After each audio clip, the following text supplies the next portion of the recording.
ஐயோ 8 வருஷமா லவ் பண்ணனே, இப்படி விட்டுட்டு போயிட்டாலே. ச்சே, மனசை பார்த்து தான் நான் லவ் பண்ணேன். ஆனா அவங்க வீட்டுல பார்த்த பையன் பணக்காரன்னு சொல்லிட்டு பணத்தை பார்த்து லவ் பண்ணிட்டு போயிட்டான். நான் இனி என்ன பண்ணேன்? என் வாழ்க்கை இப்படி நாசமா போச்சு. இவனுக்காக நான் நண்பர்களை விட்டுட்டு வந்தேன், என் அம்மா அப்பா விட்டுட்டு வந்தேன், உலகத்தரமான என்னோட சந்தோஷம் எல்லாத்தையும் விட்டுட்டு வந்தேன். ஆனா இவன் ஒரு பணம் கிடைச்சவனே அவங்க வீட்டுல சொன்ன பையன் கூட ஏறி போயிட்டாலே. என் வாழ்க்கையே போச்சே. ஐயோ, நான் என்ன பண்ணுவேன்? நீ என் வாழ்க்கையில எப்படி சந்தோஷத்தை தேடி போவேன்? நிலையான சந்தோஷம் எங்கேயுமே கிடைக்காது.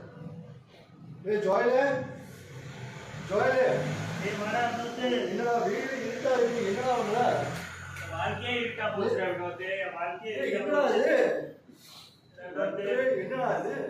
வாழ்க்கையே முடிச்சுனா முடிவு பண்றேன். வாழ்க்கை இருக்காது என்னடாச்சு உனக்கு? 8 வருஷமா ஒரு பொண்ணை லவ் பண்றேன். நான் மனசார லவ் பண்ணேன். ஆனா அவ இருக்கிறாளே, அவங்க வீட்டுல ஒரு நல்ல ஒரு பணக்காரன் பையனை பார்த்துன்னு சொல்லிட்டு அவளை கல்யாணம் பண்ணிட்டு போயிட்டாங்க. என்னோட வாழ்க்கையில இருக்கிற முழுசான சந்தோஷமே போச்சுடாடி. அவளுக்காக உயிர் வந்து என்னையும் அவளுக்காக கொடுத்துட்டான். நானு இப்படி ஆயிடுச்சு. நான் என்ன உலகத்துல இருக்கணும்? நம்ம என்ன பண்றோம்னா, உண்மையா அன்பு கொடுத்த ஏசப்பா விட்டுட்டு இந்த காயத்தை கொடுக்குற மக்களுக்காக தான் நம்ம வந்து அன்பு கொடுக்குறோம்.